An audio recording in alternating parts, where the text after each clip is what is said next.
of my favorite sayings, do not challenge a narcissist because they will cross boundaries that you wouldn't even dream of crossing.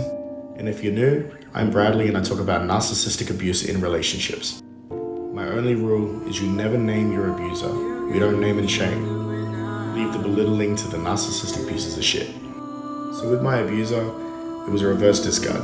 I had enough and I asked her to leave. And it took a lot to get there, trust me.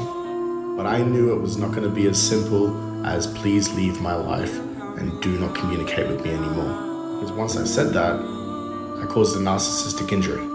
And she had to retaliate. And trust me, she did. So during the smear campaign, what I did was I put aside as much ammunition as possible with the expression, it's better to have a gun and not need it than to need it and not have it, right? So I compiled about 5.5 hours of recordings, about 100 screenshots.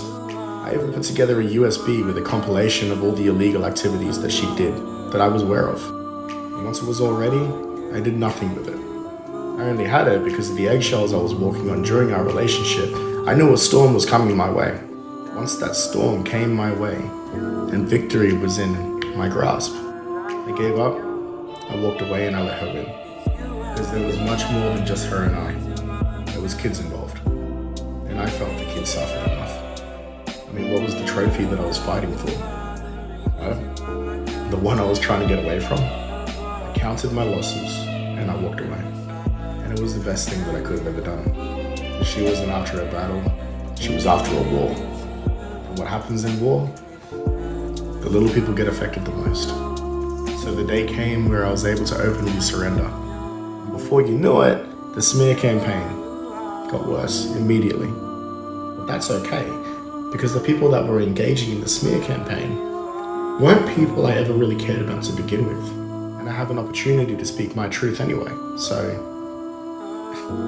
it's okay. This is how it should be. The kids come first.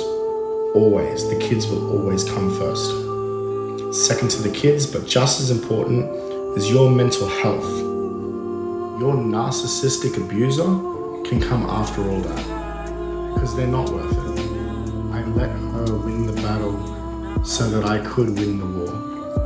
After I healed, every day I have a reason to smile and be happy. And because of this, I really need to thank my abuser. Because I didn't just find me again, I found the better me. Take care, guys.